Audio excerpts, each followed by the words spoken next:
ಹರೇ ರಾಮ.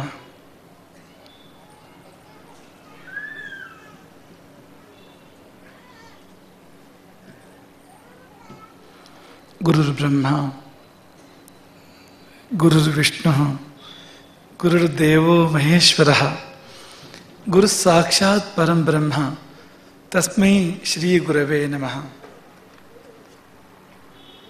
ಆಪದಾಮಪಹರ್ತಾರಂ ದಾತಾರಂ ಸರ್ವಸಂಪದಾಂ ಲೋಕಾಭಿರಾಮಂ ಶ್ರೀರಾಮಂ ಭೂಜೋ ಭೂಜೋ ನಮಾಮ್ಯಹಂ.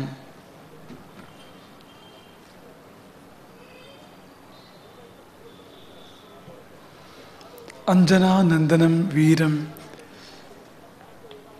ಜಾನಕೀ ಶೋಕನಾಶನಂ ಕಪೀಶಂ ಅಕ್ಷಹಂತಾರಂ ವಂದೇ ಲಂಕಾ ಭಯಂಕರಂ.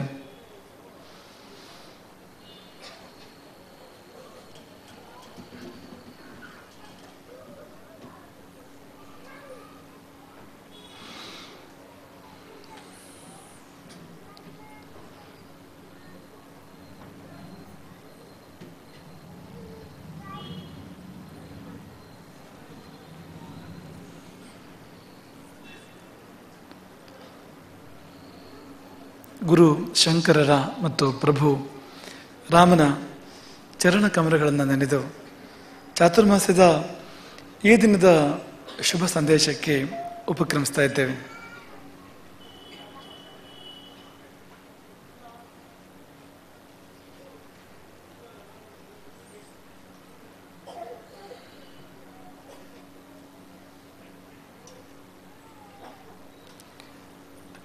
ಮತ್ತದೇ ಪ್ರಶ್ನೆ, ನಾನೇಕೆ ಹೀಗೆ? ಒಂದು ವಾರ ಮೌನ, ಶನಿವಾರದಿಂದ ಶನಿವಾರ. ಮೌನವೆಂದರೆ ಮಾತಿಲ್ಲ ಅಂತಷ್ಟೇ ಅರ್ಥ. ಆ ಪ್ರಶ್ನೆ ಒಳಗಿತ್ತು ಅಂತ, ನಾನೇಕೆ ಹೀಗೆ ಅಂತ. ಇವತ್ತು ಮತ್ತೆ ಅದು ವ್ಯಕ್ತವಾಗಿದೆ, ನಾನೇಕೆ ಹೀಗೆ. ಒಂದು ಪುಟ್ಟ ದೃಷ್ಟಾಂತ. ಆತ ತನ್ನ ಮುದಿ ತಂದೆಯೊಂದಿಗೆ ಮನೆಯ ಹೊರಗಿನ ಜಗಲಿಯಲ್ಲಿ ಕುಳಿತಿದ್ದ. ಆತ ಪತ್ರಿಕೆ ಓದ್ತಾ ಇದ್ದ. ತಂದೆಗೆ ಕಣ್ಣಿಲ್ಲ, ಅಂದರೆ ಕಣ್ಣು ತುಂಬ ಕಡಿಮೆ ಕಾಣ್ತದೆ ತಂದೆಗೆ. ಸ್ವಲ್ಪ ಹೊತ್ತಿನಲ್ಲಿ ಒಂದು ಪಾರಿವಾಳ ಬಂದು ಕೂತ್ಕೊಂಡಿತ್ತಂತೆ. ಅಲ್ಲಿ ಒಂದು ಗಿಡದ ಕೊಂಬೆಯ ಮೇಲೆ ಒಂದು ಪಾರಿವಾಳ ಬಂದು ಕೂತ್ಕೊಂಡಿತ್ತು. ಅಪ್ಪ ಕೇಳ್ತಾನೆ ಮಗನನ್ನ, ಅದೇನು ಅಂತ. ಮಗನಿಗೆ ಸ್ವಲ್ಪ ಕಿರಿಕಿರಿ ಆಯಿತು, ಪತ್ರಿಕೆ ಓದ್ತಾ ಇದ್ದ, ಅದು ಮುಖ್ಯವಾದ ಕೆಲಸ. ಮತ್ತೆ ತಂದೆ ಗಮನಿಸೋದು ಆಮೇಲಿನ ಕೆಲಸ. ಹಾಗಾಗಿ ಪಾರಿವಾಳ ಅಂತ ಹೇಳಿ ಸುಮ್ಮನೆ ಮತ್ತೆ ಪತ್ರಿಕೆ ಓದೋದನ್ನು ಮುಂದುವರಿಸಿದ. ಅದು ಹಾರೋಯ್ತು. ಸ್ವಲ್ಪ ಹೊತ್ತು ಬಿಟ್ಟು ಮತ್ತೆ ಬಂದು ಕೂತ್ಕೊಂಡಿತ್ತು. ತಂದೆ ಕೇಳಿದ ಮಗನನ್ನ, ಅದೇನು? ಹೇಳಿದ್ನಲ್ಲ ಪಾರಿವಾಳ ಅಂತ. ಪಾರಿವಾಳ ಹಾರೋಯ್ತು. ಕೊಂಚ ಹೊತ್ತು ಬಿಟ್ಟು ಮತ್ತೆ ಈ ಕಡೆ ಕೊಂಬೆ ಬಂದು ಕೂತ್ಕೊಂಡಿತ್ತು. ತಂದೆ ಕೇಳಿದ, ಅದೇನು? ಎಷ್ಟು ಸಾರಿ ಹೇಳಬೇಕು ಪಾರಿವಾಳ? ಮಗನ ಉತ್ತರ. 4ನೇ ಬಾರಿ ಪಾರಿವಾಳ ಬಂದು ಕೂತಾಗ ತಂದೆ ಪುನಃ ಕೇಳ್ತಾನೆ, ಮಗನೇ ಅದೇನು ಅಂತ. ಮಗನಿಗೆ ತುಂಬ ಕೋಪ ಬಂತು. ಬಾಯಿ ಮುಚ್ಚಿ ಕುಳಿತುಕೋ ಅಂತ. ಎಷ್ಟು ಸಾರಿ ಹೇಳಬೇಕು? ಹೇಳಲಿಲ್ವ ಪಾರಿವಾಳ ಅಂತ. ತಂದೆಗೆ ತುಂಬ ನೋವಾಯಿತು. ತಂದೆ ಮನೆ ಒಳಗೆ ಹೋಗ್ತಾನೆ. ಮನೆ ಒಳಗೆ ಓಡಾಡೋ ಅಭ್ಯಾಸ ಇತ್ತು ಅವನಿಗೆ. ಮನೆ ಒಳಗಿನ ವಸ್ತುಗಳೆಲ್ಲ ಗೊತ್ತಿತ್ತು ಎಲ್ಲೆಲ್ಲ ಇರುತ್ತೆ ಅಂತ. ಒಳಗೆ ಹೋಗಿ ಒಂದು ಡೈರಿ ತರ್ತಾನೆ. ಆ ಡೈರಿಯನ್ನು ಮಗನಿಗೆ ಕೊಡ್ತಾನೆ. 40 ವರ್ಷ ಹಿಂದೆ ಹೋಗಿ ಅಲ್ಲೊಂದು ಘಟನೆ ಇದೆ ನೋಡು ಅಂತ, ನಾನು ಬರೆದಿಟ್ಟಿದ್ದು ಆ ದಿನ ಅಂತ. ಈ ಮಗ 40 ವರ್ಷ ಹಿಂದೆ ಹೋಗಿ ಅಲ್ಲೊಂದು ಘಟನೆಯನ್ನು ನೋಡ್ತಾನೆ. ಅಲ್ಲೇನು ಅಂದರೆ, ಆಗ ಇವನು ಪುಟ್ಟ ಮಗು, ತಂದೆಗಿನ್ನೂ ಯುವನ ಇತ್ತು, ಈತ ಪುಟ್ಟ ಮಗು. ಪಾರಿವಾಳ ಬರೋದು ಹಾರಿ ಹೋಗೋದು ಬರೋದು ಹಾರಿ ಹೋಗೋದು ತುಂಬ ಸರಿ ಮಾಡ್ತಾ ಇತ್ತು. ಬಂದಾಗ ಅಥವಾ ಬೇರೆ ಬೇರೆ ಬಣ್ಣದ ಪಾರಿವಾಳಗಳು ಬಂದಾಗ ಮಗ ತಂದೆನ ಕೇಳ್ತಾ ಇದ್ದ, ಅದೇನು ಅದೇನು ಅದೇನು ಅಂತ. 50 ಬಾರಿ ಕೆಡಿರ್ತಾನೆ ಆ ಮಗ ತಂದೆಯನ್ನ. ಆ ದಿನ 50 ಬಾರಿ ಕೆಡಿರ್ತಾನೆ. 50 ಬಾರಿಯೂ ಸಹನೆಯಿಂದ ತಂದೆ ಉತ್ತರ ಕೊಟ್ಟಿರ್ತಾನೆ. ಅದು ಪಾರಿವಾಳ, ಅದು ಪಾರಿವಾಳ ಅಂತ.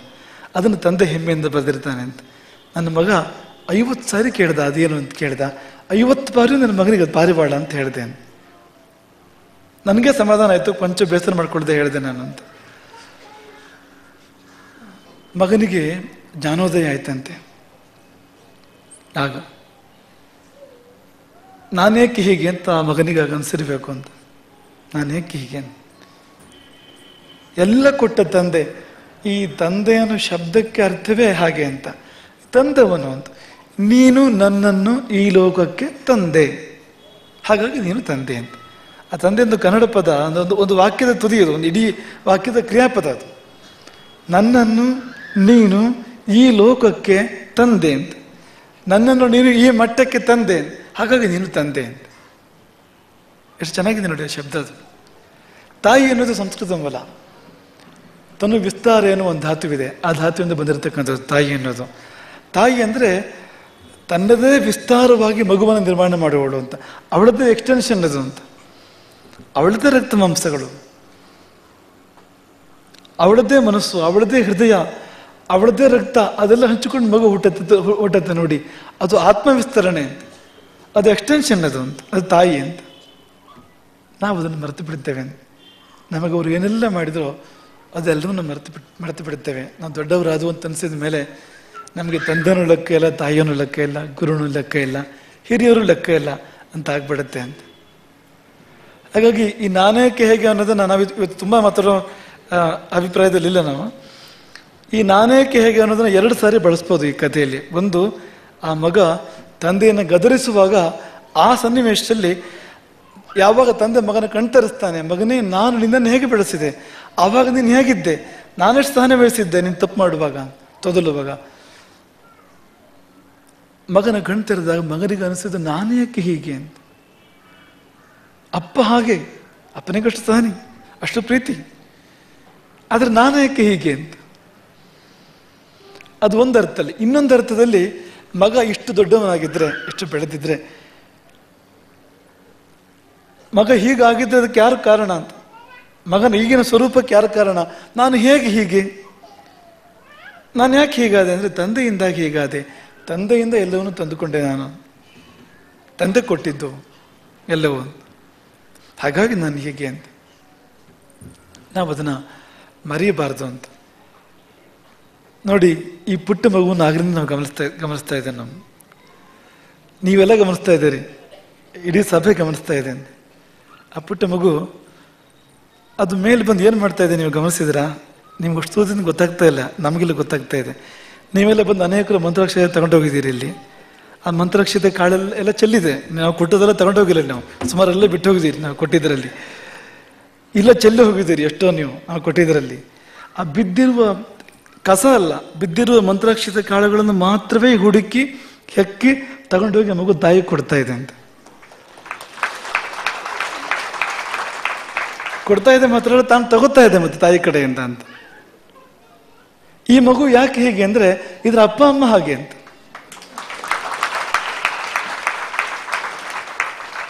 ಈ ಮಗುವಿನ ತಂದೆ ಸೀತಾರಾಮ್ ಭಟ್. ಸೀತಾರಾಮ್ ಬಗ್ಗೆ ಗೊತ್ತಿರೋರಿಗೆಲ್ಲರಿಗೂ ಗೊತ್ತು ಅಂತ.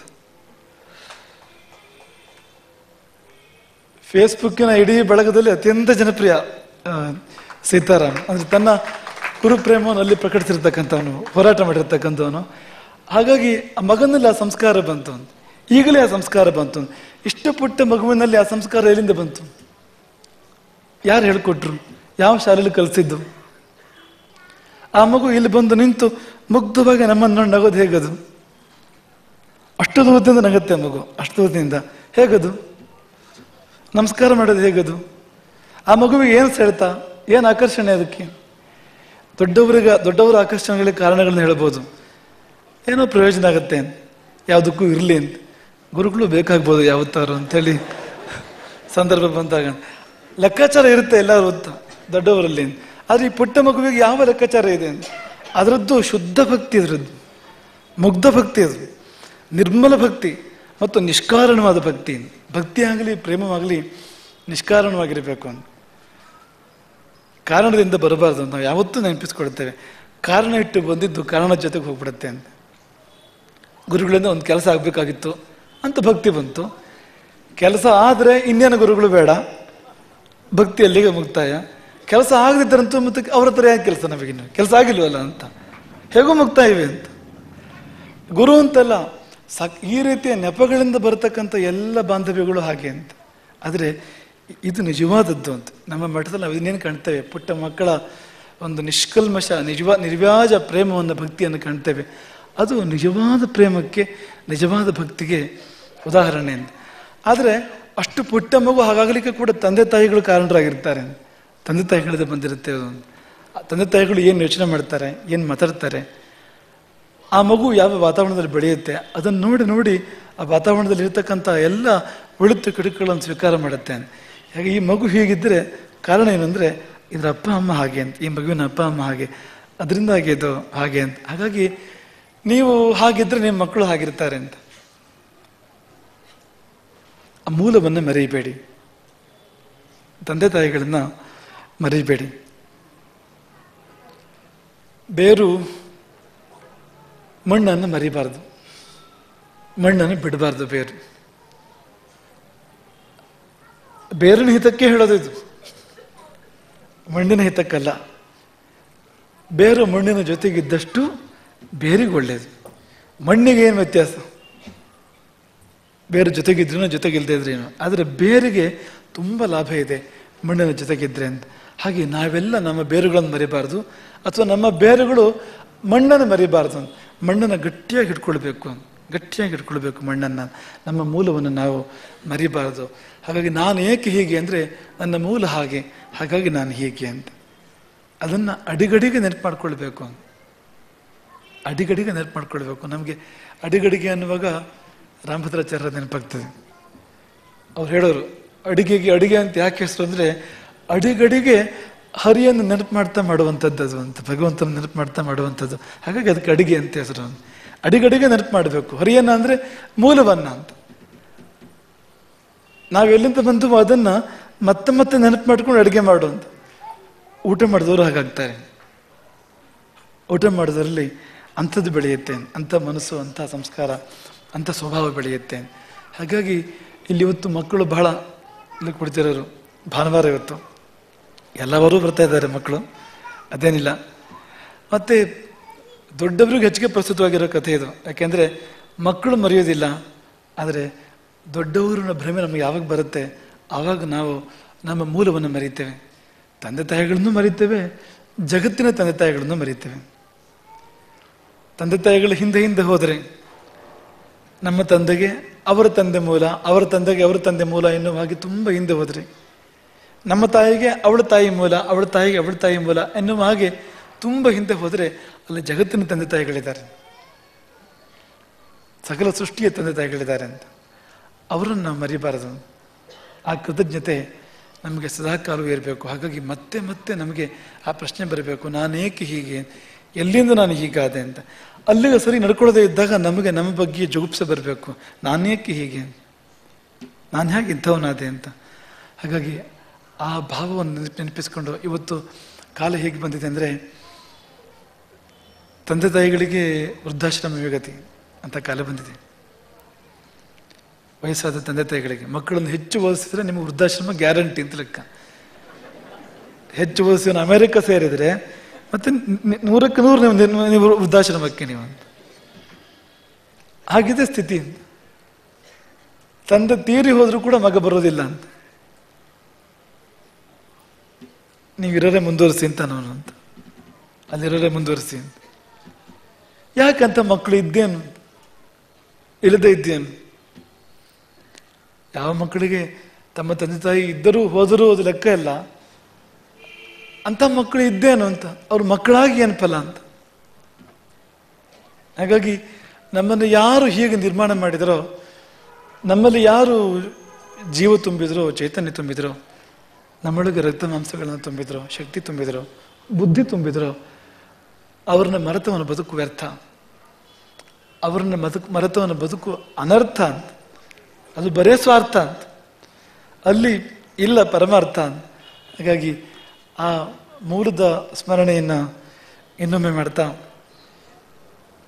ಮೈಸೂರು ವಲಯದ ಒಂದು ಸೇವೆ ಇದೆ. ಮೈಸೂರು ವಲಯ ಇಲ್ಲಿ ಇವತ್ತು ಇಲ್ಲಿಗೆ ಬಂದಿದೆ.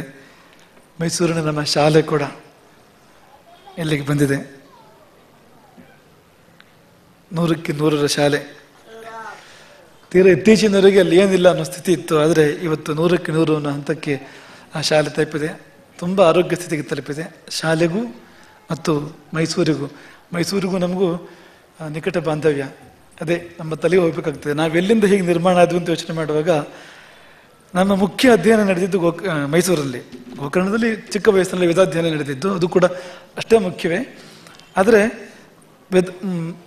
ಆಶ್ರಮ ಸ್ವೀಕಾರದ ನಂತರ ಉನ್ನತ ವಿದ್ಯಾಭ್ಯಾಸ, ಈ ಪೀಠಕ್ಕೆ ಬೇಕಾಗತಕ್ಕಂಥ ವಿದ್ಯಾಭ್ಯಾಸ ನಡೆದಿದ್ದು ಮೈಸೂರಿನಲ್ಲಿ. ಇವತ್ತು ಕೃಷ್ಣ ಮಂಜು ಭಟ್ರಿದ್ದಾರೆ. ಇವತ್ತು ಅವರ ಸೇವೆ, ಅವರೇ ಗುರುಭಿಕ್ಷಾ ಸೇವೆಯನ್ನು ಮಾಡಿರ್ತಕ್ಕಂಥದ್ದು. ಅವರ ಮನೆಯಲ್ಲಿ 3 ವರ್ಷ 1.5 ತಿಂಗಳು ಅವ್ರ ಮನೇಲಿ ಇದ್ವು. ನಾವು ಅವರ ಮನೆಯಲ್ಲೇ ಇದ್ವು ಅಂತ.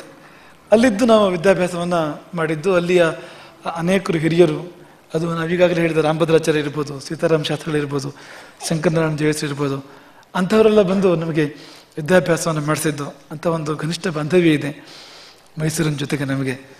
ಇಲ್ಲೇ ಈಗ ಆ ಕಟ್ಟಡ ಇಲ್ಲ. ಈಗ ಇದೇ ಕಟ್ಟಡದಲ್ಲೇ ನಮ್ಮ ಆಯ್ಕೆ ಘೋಷಣೆ ಆಗ್ತಾ ಇರೋ ಹಾಗೆ,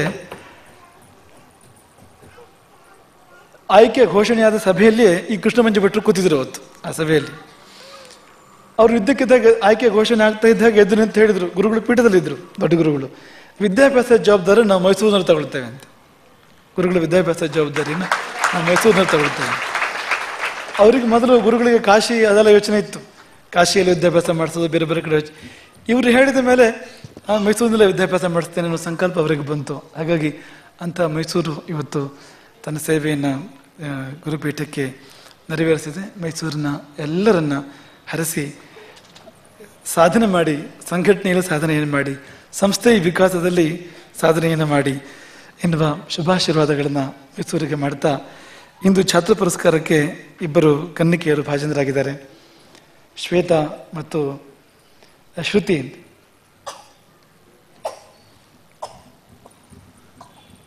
ಸಾಧಾರಣ ಗುರುಗಳ ಕೆಲಸ ಅದು ಶಿಷ್ಯರಿಗೆ ಮರೆತು ಹೋಗೋದನ್ನು ನೆನಪು ಮಾಡಿಕೊಡೋದು.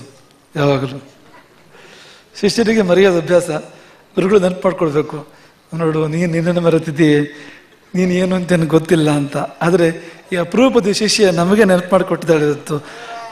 ಆದರೆ ಅದು ಎಷ್ಟು ಚೆನ್ನಾಗಿ ನೆನಪು ಮಾಡಿಕೊಟ್ಟಿದ್ದಾಳೆ ಅಂದರೆ, ಅದೇ ಪುನಃ ಅಲ್ಲಿಗೆ ಬರಬೇಕು. ನಾನೇಕೆ ಹೀಗೆ ಅನ್ನುವಾಗ ಗುರುಗಳೇ ಅವತ್ತು ನೀವು ಆಶೀರ್ವಾದ ಮಾಡಿದ್ರಿ, ಅವತ್ತು ನವರತ್ನ ಮಾಲೆಯನ್ನು ನೀವು ಕೊಟ್ಟಿದ್ರಿ.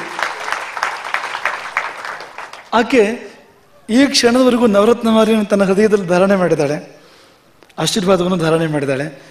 ಆ ರೀತಿಯಲ್ಲಿ ಯಾರು ಗುರು ಕೊಟ್ಟ ನವರತ್ನ ಮಾಲೆಯನ್ನು, ಅಂದರೆ ಆಶೀರ್ವಾದದ ನವರತ್ನವನ್ನು ಆ ರೀತಿ ಯಾರು ಧಾರಣೆ ಮಾಡ್ತಾರೆ, ಅವರು ಕೂಡ ರತ್ನವೇ ಆಗ್ತಾರೆ. ನವರತ್ನಗಳಲ್ಲಿ ಒಂದು ಅಂತಾರೆ ಅವರು ಆಗ್ತಾರೆ. ಹಾಗಾಗಿ ಆಕೆ ಅಪ್ರತಿಮ ಸಾಧನೆಯನ್ನು ಮಾಡ್ತಾ ಇದ್ದಾಳೆ. 4ನೇ ವರ್ಷದಿಂದ ಶುರು ಮಾಡಿ 200ಕ್ಕಿಂತ ಹೆಚ್ಚು ನೃತ್ಯ ಪ್ರದರ್ಶನ ಈಗಾಗಲೇ ಕೊಟ್ಟಿದ್ದಾಳೆ. ರಾಜ್ಯಕ್ಕೆ ಪ್ರಥಮ, ಮತ್ತೆ ನೃತ್ಯ ಮಾತ್ರ ಅಲ್ಲ, ವಿಜ್ಞಾನದಲ್ಲೂ ಕೂಡ ರ್ಯಾಂಕ್, ಇಂಥದ್ದೆಲ್ಲ ಸಾಧನೆಗಳನ್ನು ಮಾಡಿದ್ದಾಳೆ. ಅವಳಿಗೆ ನಾವು ಆಗಲೇ ಹರಿಸಿದ್ವು. ಅವಳು ಈಗಲೇ ತುಂಬ ಎತ್ತರ ಇದ್ದಾಳೆ, ಇನ್ನೂ ತುಂಬ ಎತ್ತರ ಆಗಲಿ ಅಂತ, ಇನ್ನೂ ತುಂಬ ಎತ್ತರ ಆಗಲಿ ಎನ್ನುವ ಶುಭಾಶೀರ್ವಾದಗಳನ್ನು ಆಕೆ ಕೊಟ್ಟಿದ್ದೇವೆ. ಇವರುಗಳು ನಮಗೆ ಹೆಮ್ಮೆ ಅಂತ. ಈ ಅರಳು ಮಲ್ಲಿಗೆ ಏನೋ ಒಂದು ಪ್ರಶಸ್ತಿ ಬಂದಿದೆ ಅವಳಿಗೆ. ಅಂಥದ್ದೊಂದು ನಿಜವಾದ ಅರ್ಥದ ಅರಳು ಮಲ್ಲಿಗೆ ಈಕೆ. ಹಾಗಾಗಿ ನಾವೆಲ್ಲ ಸೇರಿ ಆಕೆಯ ಮುಂದಿನ ಭವಿಷ್ಯದ ಶ್ರೇಯಸ್ಸನ್ನು, ಅನಿತರ ಸಾಧಾರಣವಾದ ಶ್ರೇಯಸ್ಸನ್ನು ಹಾರೈಸೋಣ. ಮತ್ತು ಮಕ್ಕಳೆಲ್ಲ ಹೀಗೆ ಆಗಲಿ ಅಂತ, ಹೀಗೆ ಅಪ್ರತಿಮ ಸಾಧನೆ ಮಾಡಲಿ ಮಕ್ಕಳೆಲ್ಲ ಎನ್ನುವ ಆಶಂಸೆ ಮಾಡ್ತೇವೆ. ಇವತ್ತು ಒಂದು ರೀತಿಯಲ್ಲಿ ಒಂದು 2 ಸಂಭ್ರಮ. ಇವತ್ತು ಸಾಧಾರಣ ದಿನಕ್ಕೊಂದು ಛಾತ್ರ ಪುರಸ್ಕಾರ ಇರುವಂಥದ್ದು, ಆದರೆ ಇವತ್ತು 2 ಛಾತ್ರ ಪುರಸ್ಕಾರ. ಇನ್ನೊಬ್ಬಾಕೆ ಶ್ರುತಿ ಅವಳು ವೈದ್ಯ ಮಾತ್ರ ಅಲ್ಲ, ಆಯುರ್ವೇದದಲ್ಲಿ ರಾಜ್ಯಕ್ಕೆ ಮೊದಲ ರ್ಯಾಂಕ್ ಆಗಿ ಪಡೆದಿದ್ದಾಳೆ ಅಂತ. ನಮಗೆ ಆಯುರ್ವೇದ ಬಂದರೆ ತುಂಬ ಪ್ರೀತಿ, ಯಾಕೆಂದರೆ ಸಹಜವಾದ ವೈದ್ಯ ಪದ್ಧತಿ ಇದು. ನಮ್ಮ ಭಾರತದ ಹೆಮ್ಮೆ ಇದು ಅಂತ. ಮುಂದೊಂದು ಕಾಲ ಬರ್ತದೆ, ಜಗತ್ತೆಲ್ಲ ಆಯುರ್ವೇದವನ್ನು ಒಪ್ಪುವ ಕಾಲ ಬರ್ತದೆ, ಜಗತ್ತೆಲ್ಲ ಆಯುರ್ವೇದವನ್ನು ಅಳವಡಿಸ್ಕೊಳ್ಳುವಂಥ ಒಂದು ಕಾಲ ಬರ್ತದೆ. ಇಂಥವರು ಆ ಕಾಲಕ್ಕೆ ಮಾಧ್ಯಮ ಆಗ್ತಾರೆ ಮತ್ತು ಸಾಧನ ಆಗ್ತಾರೆ. ಹಾಗಾಗಿ ಇವಳು ಹೇಗೆ ನೃತ್ಯದಲ್ಲಿ ಮತ್ತು ವಿಜ್ಞಾನದಲ್ಲಿ ಎರಡರಲ್ಲಿ ತನ್ನ ಸಾಧನೆ ತೋರಿಸಲು ಆಕೆ ಕೂಡ ಒಂದು ಕಡೆಗೆ ಆಯುರ್ವೇದದಲ್ಲಿ, ಇನ್ನೊಂದು ಕಡೆಗೆ ಸಂಗೀತದಲ್ಲಿ ಕೂಡ ರಾಜ್ಯಕ್ಕೆ ಪ್ರಥಮ, ಭಾವಗೀತೆಯಲ್ಲಿ ರಾಜ್ಯಕ್ಕೆ ಪ್ರಥಮ ಸ್ಥಾನವನ್ನು ಆಕೆ ಪಡೆದಿದ್ದಾಳೆ. ಹಾಗಾಗಿ ಇವರುಗಳು ಒಂದಕ್ಕಿಂತ ಹೆಚ್ಚು ಸಂಗತಿಯಲ್ಲಿ ಅಪಾರವಾದ ಸಾಧನೆ ಮಾಡಿರ್ತಕ್ಕಂಥವ್ರು. ಅವಳಿಗೆ ನಾವು ಹೇಳೋಕೆ ಹೊರಟಿದ್ವು, ಈ ಆಯುರ್ವೇದ ವೈದ್ಯರುಗಳು ಅನೇಕರು ಏನು ಮಾಡ್ತಾರೆ ಅಂದರೆ ಅವರಿಗೆ ಆಯುರ್ವೇದದಲ್ಲಿ ನಂಬಿಕೆ ಇರೋದಿಲ್ಲ. ಔಷಧ ಕೊಡಬೇಕಾದ್ರೆ ಅಲೋಪತಿನ ಸೇರಿಸ್ಕೊಡ್ತಾರೆ. ಅದೊಂದು ದೊಡ್ಡ ಸಮಸ್ಯೆ ಅದು. ಅವರಿಗೆ ನಂಬಿಕೆ ಇಲ್ಲ ಅವರ ಸೈನ್ಸ್ನಲ್ಲಿ ಅಂತ. ಆದರೆ ಈಕೆ ಪಣ ತೊಟ್ಟಿದ್ದಾಳೆ, ನಾನು ಆಯುರ್ವೇದವನ್ನೇ ಕೊಡೋದು, ಆಯುರ್ವೇದದ ಔಷಧವನ್ನೇ ಕೊಡೋದು ಅಂತ, ಶುದ್ಧ ಆಯುರ್ವೇದವನ್ನೇ ಕೊಡೋದು. ಅಂಥವ್ರು ಕೆಲವರು ಇದ್ದಾರೆ, ಅಂಥ ವೈದ್ಯರಿದ್ದಾರೆ. ಅಂಥ ವೈದ್ಯರುಗಳು ತುಂಬ ಯಶಸ್ವಿ ವೈದ್ಯರು. ನೆನ್ಪಿಟ್ಕೊಳ್ಳಿ, ಆಯುರ್ವೇದದಲ್ಲಿ ಯಾರು ಅಲೋಪತಿ ಬೆರೆಸದೆ ಶುದ್ಧ ಆಯುರ್ವೇದದ ಚಿಕಿತ್ಸೆ ಮಾಡ್ತಾರೋ ಅಂಥ ವೈದ್ಯರುಗಳು ಇವತ್ತು ಅತ್ಯಂತ ಯಶಸ್ವಿಯಾಗಿ ಸಮಾಜದ ಮಧ್ಯೆ ಮಾನ್ಯರಾಗಿರ್ತಕ್ಕಂಥದ್ದು. ಹಾಗಾಗಿ ಈಕೆ ಹಾಗೆ ಬೆಳೆಯಲಿ, ಆಯುರ್ವೇದದ ಒಂದು ಹೊಳಪನ್ನು ಇಡೀ ಜಗತ್ತಿಗೆ ಹಾಕಿ ಪರಿಚಯಿಸಲಿ ಎನ್ನುವ ಆಶಂಸೆ ಮಾಡ್ತಾ, ಅವಳಿಗೂ ತುಂಬ ತುಂಬ ಆಶೀರ್ವಾದ ಮಾಡ್ತಾ, ಸಂಗೀತನೂ ಬಿಡಬೇಡ, ಸಂಗೀತದಲ್ಲೂ ಕೂಡ ಸಾಧನೆ ಮುಂದುವರಿಸು. ಆಯುರ್ವೇದ ಶರೀರಕ್ಕೆ, ಸಂಗೀತ ಮನಸ್ಸಿಗೆ. ಸಂಗೀತ ಅಂತರಂಗದ ನೆಮ್ಮದಿಗೆ, ಆಯುರ್ವೇದ ಶರೀರದ ಸ್ವಾಸ್ಥ್ಯಕ್ಕೆ. ಒಂದು ಆದಿ, ಇನ್ನೊಂದು ವ್ಯಾಧಿ. ಆದಿಗೊಂದು ವ್ಯಾಧಿಗೊಂದು ಅಂತ. ಆದಿ ಅಂದರೆ ಮಾನಸಿಕ ವ್ಯಥೆ, ವ್ಯಾಧಿ ಅಂದರೆ ಶರೀರದ ತೊಂದರೆ ಅಂತ. ಹಾಗಾಗಿ ಎರಡರಲ್ಲಿಯೂ ಸಾಧನೆಯನ್ನು ಮುಂದುವರಿಸು ಎನ್ನುವ ಶುಭಾಶಂಸೆ ಮಾಡ್ತೇವೆ. ಹಾಗೆ ಗೋಕಥೆ ಇವತ್ತು ಲೋಕಾರ್ಪಣೆಗೊಂಡಿದೆ. ಗೋಕಥೆಯ ಇನ್ನೊಂದು ಭಾಗ. ಈ ಮಗುವಿನ ತಂದೆ ಕೂಡ ಒಬ್ಬ ಲೇಖಕ. 3 ಕಥೆಗಳ ಪೈಕಿಯಲ್ಲಿ ಒಬ್ಬ ಲೇಖಕ ಆತ ಕೂಡ ಹೌದು, ಸೀತಾರಾಮ್ ಪ್ರಖರ ಲೇಖಕ, ತುಂಬ ಪ್ರಖರ ಲೇಖಕ. ಅವರ ಲೇಖನಿ ಅಂದರೆ ಖಡ್ಗ ಇದ್ದ ಹಾಗೆ ಅಂತ ಲೇಖನಿ ಇದು. ಹಾಗಾಗಿ ಆ 3 ಲೇಖಕರನ್ನು ಮತ್ತು ಕೃತಿಯನ್ನು ಹರಿಸ್ತೇವೆ. ಅದು ಎಲ್ಲರನ್ನು, ಇಡೀ ಸಮಾಜವನ್ನು ತಲುಪಲಿ, ಸಮಸ್ತ ಸಮಾಜವನ್ನು ತಲುಪಲಿ, ಸಮಾಜದಲ್ಲಿ ಗೋ ಪ್ರೇಮವನ್ನು, ಗೋ ಭಕ್ತಿಯನ್ನು ಜಾಗೃತಗೊಳಿಸಲಿ ಎನ್ನುವ ಆಶಂಸೆ ಮಾಡ್ತಾ, ಕಳೆದ 1 ವಾರ ಅದ್ಭುತವಾಗಿರ್ತಕ್ಕಂಥ ಒಂದು ಕಾಲಘಟ್ಟ. ನಿನ್ನೆ ರಾತ್ರಿ 1 ಗಂಟೆಗೆ ಸುಮಾರು ಇಷ್ಟೇ ಜನ ಇದ್ರಿ ಇಲ್ಲಿ ಅಂತ. ನಿನ್ನೆ ರಾತ್ರಿ 12:30, 1 ಗಂಟೆ ಕೃಷ್ಣ ಜನ್ಮ. ನೀವೆಲ್ಲ ಕಾಣ್ತೀರಿ ಆ ಕೃಷ್ಣ ಜನ್ಮದ ಕುರುವನ್ನು. ಅದು ಎಂಥ ಆನಂದ ಇತ್ತು ಅಂದರೆ ನಿನ್ನೆ ಇಡೀ ದಿನ. ಹಾಗಂತ ಅದೇನು ತುಂಬ ಯೋಜಿತವಾದ ಕಾರ್ಯಕ್ರಮ ಅಲ್ಲ, ಭಾರಿ ಪ್ರಮಾಣದ ಪ್ರಚಾರ ಕೊಟ್ಟು ಮಾಡಿದ ಕಾರ್ಯಕ್ರಮ ಅಲ್ಲ. ರಾತ್ರಿ ಅಂತೂ ಧ್ವನಿವರ್ಧಕದ ವ್ಯವಸ್ಥೆ ಕೂಡ ಇರಲಿಲ್ಲ. ಯಾಕೆಂದರೆ ಕಾನೂನನ್ನು ಮತ್ತಾರು ಪಾಲಿಸೇ ಬಿಡಲಿ, ನಾವಾದರೂ ಕಾನೂನು ಪಾಲನೆ ಮಾಡಬೇಕಲ್ಲ. ಹಾಗಾಗಿ ಅಂಥ ಒಂದು ಸಂತೋಷದ ವಾತಾವರಣದಲ್ಲೂ ಕೂಡ ಅದು ಯಾವ ಮೇರೆಯನ್ನು ಮೀರದೆ ಹಾಗೆ ನಾವು ಆ ಕಾರ್ಯಕ್ರಮ ನಡೆಸಿದೆ. ನಿನ್ನೆ ಗಡಿಗೆ ಹೊಡೆಯೋ ಕಾರ್ಯಕ್ರಮ ಇತ್ತು, ಅದ್ಭುತವಾಗಿತ್ತು, ಬಹಳ ಬಹಳ ಬಹಳ ಚೆನ್ನಾಗಿತ್ತು ಅಂತ. ಅಂದರೆ ಒಬ್ಬರೊಬ್ಬರು ಸಹಕರಿಸಿ, ಒಬ್ಬರೊಬ್ಬರು ಕೈ ಹಿಡಿದು ನಿಂತುಕೊಂಡು ಒಬ್ಬರ ಮೇಲೆ ಒಬ್ಬರು ಹತ್ತಿ ಅಂತೂ ಇಂತೂ 2 ಬಾರಿ ಗಡಿಗೆ ಹೊಡೆದಿದ್ದಾರೆ, ಸುಮಾರು ವಿಘ್ನಗಳನ್ನು ಮೀರಿ. ಹಾಗೆ ಪುಟ್ಟ ಮಕ್ಕಳು ದೊಡ್ಡವ್ರನ್ನ ಗೆದ್ದಿದ್ದಾರೆ. ಎಲ್ಲಿ? ಆ ಬಾಳೆಗೊನೆ ಸ್ಪರ್ಧೆಯಲ್ಲಿ. ನಿನ್ನೆ ಇದ್ದವ್ರಿಗೆ ಗೊತ್ತು ಬಾಳೆಹಣ್ಣಿನ ಸಿಹಿ ಏನು ಅಂತ, ತಿಂದವ್ರಿಗೆ ಮಾತ್ರ ಅಲ್ಲ. ಬಾಳೆಗೊನೆಯನ್ನು ತೂಗುಬಿಟ್ಟು, ಒಂದು ಹಗ್ಗದ ಮೂಲಕ ಬಾಳೆಗೊನೆ ತೂಗುಬಿಟ್ಟು ದೊಡ್ಡವರು ಆ ಬಾಳೆಗೊನೆಯ ಮೇಲೆ ಕೆಳಗೆ ಮಾಡೋದು, ಸಣ್ಣವರು ಅದನ್ನ ಪಡ್ಕೊಳ್ಳೋಕೆ ಪ್ರಯತ್ನ ಮಾಡೋದು ಅಂತ. ಸಣ್ಣವರಿಗೂ ದೊಡ್ಡವರಿಗೂ ಸ್ಪರ್ಧೆ ಅಂತ. ಆದರೆ ಆ ಸಣ್ಣವರು ಏನು ಜೋರಿದ್ರು ಅಂದರೆ, ಒಂದು 20-30 ಜನರು ಗುಂಪು ಸೇರಿತ್ತು ಸಣ್ಣವರದ್ದು ಆ ಬಾಳೆಕೊನೆ ಪಡ್ಕೊಳ್ಳಿಕ್ಕೋಸ್ಕರವಾಗಿ. ಅವ್ರಿಗೆ ಸಿಗದ ಹಾಗೆ ಮಾಡ್ಲಿಕ್ಕೆ ದೊಡ್ಡವರು ಪ್ರಯತ್ನ ಮಾಡ್ತಾ ಇದ್ರು. ಕೊನೆಗೂ ಸಣ್ಣವರು ಆ ಬಾಳೆಕೊನೆ ಹಿಡ್ಕೊಂಡೇ ಬಿಟ್ರು ಎಲ್ಲ ಸೇರಿ. ಎಷ್ಟು ಗಟ್ಟಿ ಹಿಡ್ಕೊಂಡ್ರು ಅಂದರೆ ದೊಡ್ಡವರು ಜ್ಯೋತಿ ಬಿದ್ರು ಹಗ್ಗಕ್ಕೆ. ಅದನ್ನ ಜ್ಯೋತಿ ಬಿದ್ದಿರೋ ಪರಿಣಾಮ ಏನಂದ್ರು ಹಗ್ಗವೇ ತುಂಡಾಗಿ ಕೆಳಗೆ ಬಂತು ಹೊರತು ಆ ಸಣ್ಣ ಮಕ್ಕಳು ಬಿಡಲಿಲ್ಲ ಅಂತ. ಹಾಗಾಗಿ ಸಣ್ಣ ಮಕ್ಕಳು ದೊಡ್ಡ ಪ್ರಮಾಣದ ವಿಜಯವನ್ನು ನಿನ್ನೆ ರಾತ್ರಿ ಪಡೆದಿದ್ದಾರೆ. ಎಂಥ ವಾತಾವರಣ ಅದು ಅಂತ, ಎಂಥ ವಾತಾವರಣ. ಜೀವನ ಕೂಡ ಹಾಗಿರ್ತದೆ ಅಂತ, ಜೀವನ ಕೂಡ ಹಾಗಿರ್ತದೆ. ಆ ಬಾಳ ಗೊನೆ ಅಂದರೆ ಫಲ ಅಂತ. ಅದು ಒಂದ್ಸಾರಿ ಕೈಗೆ ಸಿಕ್ಕಿದಾಗುತ್ತೆ, ಒಂದ್ಸಾರಿ ಕೈ ಸಿಗದೆ ದೂರ ಹೋಗ್ಬಿಡುತ್ತೆ. ಯಾವುದೋ ಒಂದು ಮುಹೂರ್ತ ನೋಡ್ಬೇಕು, ಅದು ಕೆಳಗೆ ಬರೋ ಮುಹೂರ್ತ ನೋಡ್ಬೇಕು. ಆ ಸಮಯದಲ್ಲಿ ಆ ಕಡೆ ನೋಡ್ಬಾರ್ದು, ಗಟ್ಟಿ ಹಿಡ್ಕೊಂಡ್ಬಿಡ್ಬೇಕು ಅಂತ, ಗಟ್ಟಿಯಾಗಿ ಹಿಡ್ಕೊಂಡ್ಬಿಡ್ಬೇಕು ಅಂತ. ಮಕ್ಕಳು ಬಾಳೆಗೊನೆ ಹೇಗೆ ಗಟ್ಟಿಯಾಗಿ ಹಿಡ್ಕೊಂಡಿದ್ದಾರೋ ಹಾಗೆ ಗುರುಪೀಠವನ್ನು ಅದಕ್ಕಿಂತ ಗಟ್ಟಿಯಾಗಿ ಹಿಡ್ಕೊಂಡ್ಬಿಟ್ಟಿದ್ದಾರೆ. ಅದರಲ್ಲಿ ದೊಡ್ಡವ್ರನ್ನ ಗೆದ್ದಿದ್ದಾರೆ ಅಂತ ಅನ್ಬೇಕು ನಾವು ಅಂತ. ಆ ಮಕ್ಕಳು ಎಷ್ಟು ಗಟ್ಟಿ ಹಿಡ್ಕೊಂಡಿದ್ದಾರೆ ಅಂದ್ರೆ ಅವ್ರನ್ನ ಯಾರು ಹಿಂದಕ್ಕೆ ಇಳಿಲಿಕ್ಕೆ ಸಾಧ್ಯ ಇಲ್ಲ, ಅಲ್ಲಿಂದ ಅವ್ರ ಕೈಯಿಂದ ಅದನ್ನು ತಪ್ಪಿಸಲಿಕ್ಕೆ ಸಾಧ್ಯ ಇಲ್ಲ ಅಂತ. ಹಾಗೆ ಅಂತ ಕೃಷ್ಣ ಜನ್ಮಾಷ್ಟಮಿ ಎಂದು ರಾತ್ರಿ ನಡೆದಿದೆ ನೋಡಿ. ಜೀವನ ಹೇಗಿರುತ್ತೆ ಅಂದ್ರೆ, ಒಂದು ಶನಿವಾರದಿಂದ ಇನ್ನೊಂದು ಶನಿವಾರಕ್ಕೆ ಎಂಥ ಬದಲಾವಣೆ ಬೇಕಾದ್ರೂ ಆಗ್ಬೋದು ಅಂತ. ನಿನ್ನೆ ಶನಿವಾರ, ಅದಕ್ಕಿಂತ ಹಿಂದಿನ ಶನಿವಾರ ಕೂಡ ರಾತ್ರಿ ಸಾವಿರಾರು ಜನ ಇದ್ರು ಇಲ್ಲಿ, ಹಲವು ಸಾವಿರ ಜನರು ಇದ್ರು ಇಲ್ಲಿ. ಎಷ್ಟು ಜನ ಇದ್ರು ಅಂದರೆ ಮಠದ ಒಳಗಿನಿಂದ ಆರಂಭ ಮಾಡಿ ರಸ್ತೆವರೆಗೆ ಎಲ್ಲಿಯೂ ಒಂದು ಹೆಜ್ಜೆ ಇಡೋಕೆ ಜಾಗ ಇಲ್ಲ ಅಂತ, ಅಷ್ಟು ಜನ ಇದ್ರು ಅಂತ. ಅವರಲ್ಲಿ ಯಾಕೆ ಬಂದಿದ್ದು ಅಂದರೆ ಸಂಕಟ ಎದುರಿಸ್ಲಿಕ್ಕೋಸ್ಕರ ಬಂದಿದ್ದವರು ಎಲ್ಲರೂ ಕೂಡ ಅಂತ. ಆ ಶನಿವಾರದಿಂದ ನಿನ್ನೆ ಶನಿವಾರಕ್ಕೆ ಏನು ಬದಲಾವಣೆ ಅಂದರೆ, ನಿನ್ನೆನೂ ಕೂಡ ತುಂಬಾ ಜನ ಇದ್ರು, ರಾತ್ರಿ ಕರೆಯದೇ ಬಂದಿದ್ರು ಎಲ್ಲರೂ ಕೂಡ. ಅವರು ಸಂಕಟ ಎದುರಿಸ್ಲಿಕ್ಕಲ್ಲ, ಸಂತೋಷ ಪಡ್ಲಿಕ್ಕೆ ಬಂದಿದ್ದು ನಿನ್ನೆ ರಾತ್ರಿ ಅಂತ. ನಿನ್ನೆ ರಾತ್ರಿ ಹೋಗುವಾಗ ಲಾಡು ವಿತರಣೆಯಾಗಿ, ಉಂಡೆ ವಿತರಣೆಯಾಗಿ ತಿನ್ಕೊಂಡು ಹೋಗಿದ್ದಾರೆ ಎಲ್ಲರೂ ಕೂಡ ಸಂತೋಷಪಟ್ಟು ಅಂತ. ಹಾಗಾಗಿ ನಿಮ್ಮೆಲ್ಲರ ಬದುಕು ಹೀಗಾಗಲಿ ಎನ್ನುವ ಒಂದು ಆಶಂಸೆಯನ್ನು ಮಾಡ್ತಾ ಎಲ್ಲರ ಯೋಗಕ್ಷೇಮವನ್ನು, ಎಲ್ಲರ ಶ್ರೇಯಸ್ಸನ್ನು ನಾವು ಹಾರೈಸ್ತೇವೆ. ಮತ್ತು ಹೀಗೆ ಈ ಒಂದು ಗುರು ಶಿಷ್ಯ ಬಾಂಧವ್ಯ ಮುಂದುವರಿಲಿ, ಹೀಗೆ ಮುಂದುವರಿಲಿ. ಗುರುವಿಗೆ ಭಕ್ತಿಯನ್ನು, ಪ್ರೇಮವನ್ನು ಕೊಟ್ಟು ಗುರುವಿಂದ ಅಂತ್ಯವಿಲ್ಲದ, ನಾಶವಿಲ್ಲದ ಆಶೀರ್ವಾದ ಪಡಿತಕ್ಕಂಥ ಈ ಒಂದು ಮಧುರ ಬಾಂಧವ್ಯ ಇನ್ನಷ್ಟು ಮತ್ತಷ್ಟು ಹೀಗೆ ಮುಂದುವರಿಲಿ. ಮತ್ತೆ ಹೆಜ್ಜೇನಿಲ್ಲ ಅಂದರೆ ಇಂಥ ಒಂದು ಅಪರೂಪದ ಬಾಂಧವ್ಯ ಏನಿದೆ, ಈ ಬಾಂಧವ್ಯ ನಮಗೆ ನಾನೇಕೆ ಹೀಗೆ ಅನ್ನೋ ಒಂದು ಪ್ರಜ್ಞೆಯನ್ನು ಮೂಡಿಸ್ಬೇಕು. ಅಂತಂದರೆ ಎಲ್ಲಿಂದ ಬಂದೆ ನಾನು, ಎಲ್ಲಿಂದ ಹೀಗಾದೆ ಅನ್ನೋ ಪ್ರಜ್ಞೆಯನ್ನು ಮೂಡಿಸ್ಬೇಕು. ಮತ್ತು ಯಾರಿಗಿದು ಅರ್ಥ ಆಗೋದಿಲ್ಲ ಅವ್ರಿಗೆ ಒಂದಲ್ಲ ಒಂದಿನ ನಾನು ಯಾಕೆ ಹೀಗೆ ಅಂತ ಅನ್ನಿಸ್ಬೇಕು. ಯಾವತ್ತಾರ ಒಂದಿನ ನಾನು ಯಾಕೆ ಹೀಗಾದೆ ಅಂತ. ಅದಕ್ಕಿಂತ ಹೆಚ್ಚು ಬೇರೆ ಇನ್ನೇನು ಬೇಡ ನಮಗೆ. ಇನ್ನು ಯಾವ ಶಿಕ್ಷೆಯನ್ನು ಯಾರಿಗೂ ಕೊಡೋ ಮನಸ್ಸಿಲ್ಲ ನಮಗೆ. ನಿಜವಾಗಿ ಹೇಳಬೇಕು ಅಂದರೆ ಯಾವ ದಂಡನೂ ಯಾರಿಗೂ ಕೊಡೋ ಮನಸ್ಸಿಲ್ಲ. ಇದು ಅರ್ಥ ಆಗದಿದ್ದವ್ರಿಗೆ ಒಂದಿನ ನಾನು ಯಾಕೆ ಹೀಗೆ ಅಂತ ಅನ್ನಿಸಲಿ ಅಷ್ಟೇ ಅಂತ. ಅದು ಬಿಟ್ಟರೆ ಬೇರೆ ಏನೂ ನಾವು ಬಯಸೋದಿಲ್ಲ. ಇದಿಷ್ಟನ್ನು ನೆನಪಿಸಿಕೊಂಡು ನೀವೆಲ್ಲರಿಗೂ ಶ್ರೇಯಸ್ಸನ್ನು ಹಾರೈಸ್ತೇವೆ. ಎಲ್ಲರಿಗೂ ರಾಮ ಒಳಿತನ್ನೇ ಮಾಡಲಿ, ಎಲ್ಲರ ಬದುಕು ಆನಂದಮಯ ಆಗಲಿ, ಎಲ್ಲರಿಗೂ ಕ್ಷೇಮ ಉಂಟಾಗಲಿ ಅಂತ ಅರ್ಪಣೆ ಆಗ್ತದೆ. ಹರೇ ರಾಮ.